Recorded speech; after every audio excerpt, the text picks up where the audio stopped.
Hello, members of the Rotary Club. My name is Chris Licken, and I am Jennifer Shepard's brother.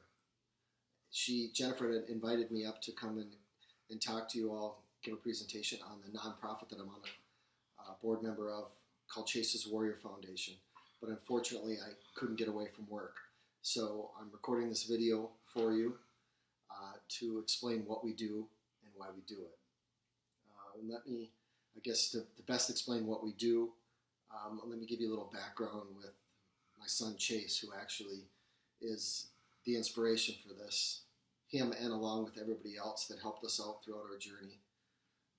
It was March 30th, 2013 that our family, along with 6 other families from Prior Lake, set off to go on a Disney cruise the Caribbean. Now, we arrived on the 29th, which we went to Disney World and had an incredible night.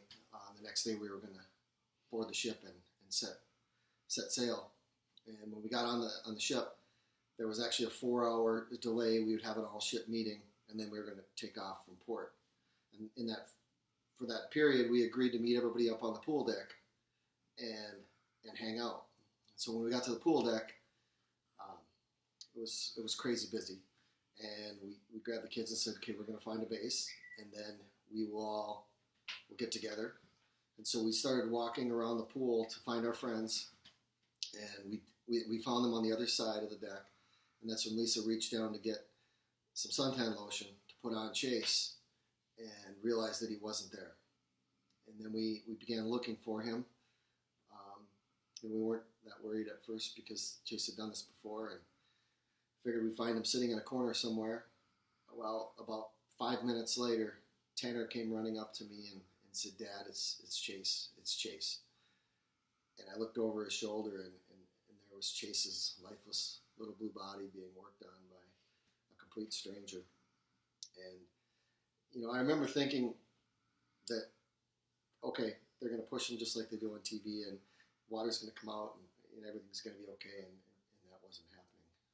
So I got on my knees and I prayed, and that's all I could do. And they worked on him for 10 minutes and were unable to revive him, get any sign of life. So then they then brought a gurney and brought him down to the first floor where the medical room was with more equipment, and continued to work on him for about another 15 to 20 minutes. And then one of the gals, who's actually become a good friend, Gabby, came out. She was just on a vacation as well. She's a nurse. She happened to be poolside along with a gentleman who's a dentist that were working on Chase. And she came out and gave us a big hug and said, "I've got a very faint heartbeat. I've done all I can, and the rest is up to God." And so from there, they rushed him via ambulance. We followed in a bus to a hospital about 20 minutes away, where when we got there, we were met by him getting loaded on a helicopter to get life flighted to Arnold Palmer Hospital in Orlando.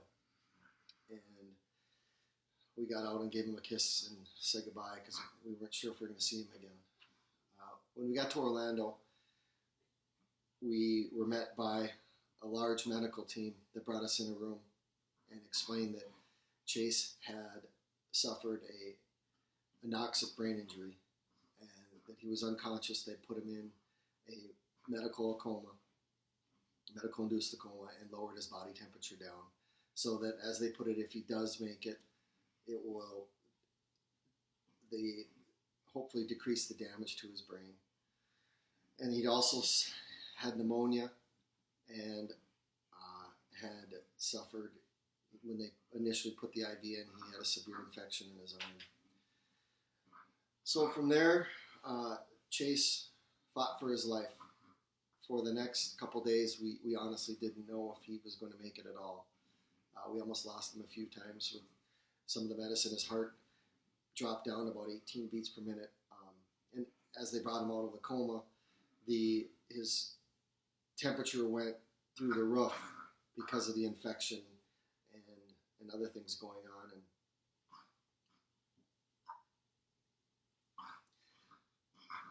excuse me, I'm sorry.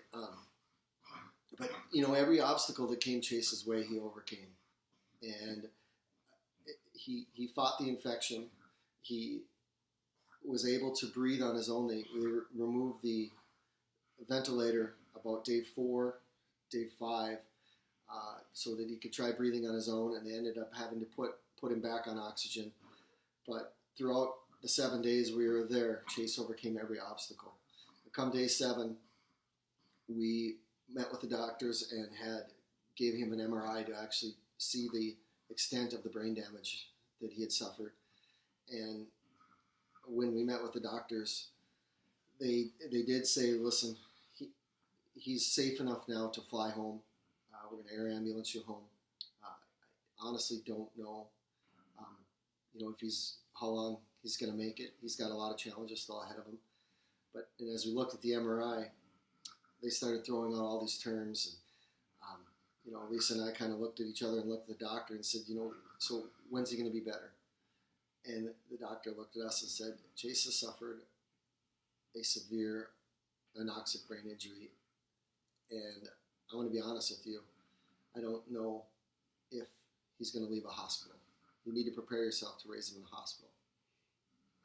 Well, it's pretty tough news to take, but we knew with our faith and with that Chase, as strong as he was, could get through anything. So from there, they flew us home to St. Paul Children's, where we stayed 11 days there, and he fought through storms, neurostorms, and was still kind of fighting that pneumonia and other things, and he overcame all of that. And then from there, we were transferred over to Children's Hospital in Gillette's Hospital over in St. Paul, to the 4th ward, which was a therapy ward, to begin therapy to see if we could get him to progress enough to actually take him home someday.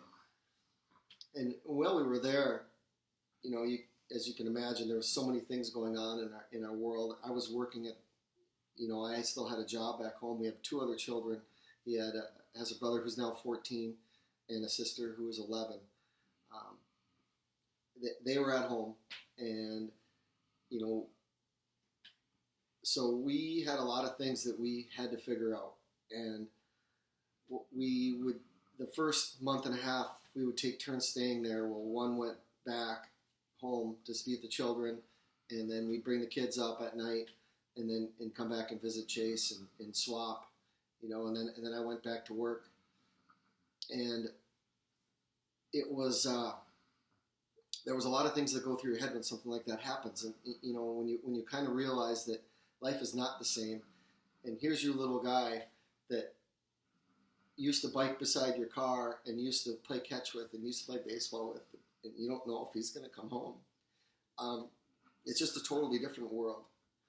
And that's kind of it was about 2 months in when Chase's therapy kind of progressed enough that they were starting to use other equipment and just to see what he could do. And I remember it like it was yesterday. I came to the hospital and to visit Chase and Lisa after work, and Lisa pushed Chase up in this Freedom Concepts adaptive bike. And I got to tell you, I got to show you a picture of this.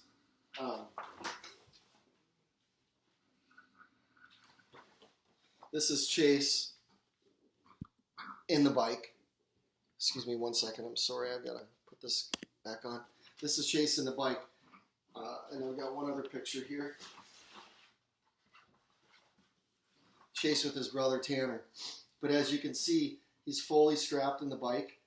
The handlebars, his hands go on there, and you can push from the back. There's a lever that you actually push, and you can do the steering, and the pedals rotate for him. So there was Chase riding this bike, and as a dad who literally weeks before the accident, I would pull up in the neighborhood and Chase, I was just about to take his training wheels off, and there was Chase. He would bike right next to me. I honestly didn't know if I'd see that again. This bike did so much for me, and for Lisa and for the family. And so we talked about it, how incredible it would be to share this feeling, this incredible feeling with other people. And, you know, unfortunately the bikes are very expensive. To buy them new, they run about $5,000. So we kind of tossed around, and, you know, we realized that we got a little bit more to work with Chase before we go into an adventure like that. So then we put it on the back burner. About a month later, we had a friend of ours that reached out that we met through Facebook, and they had a little guy that unfortunately left this world way too soon. But they bought him this device called the UPSI. This was the most incredible device, and they called us up and said, listen, we'd really like to give this to Chase. And so, and I've got my wife over here, Lisa, if you could pull up that video of the UPSI, and Chase, you'll hear him in the background. I wanted to introduce you to him, but he's the inspiration for this, so I wanted them sitting beside me. But this UPSI, what it allows you to do is to actually walk with them. I'm going to show you here.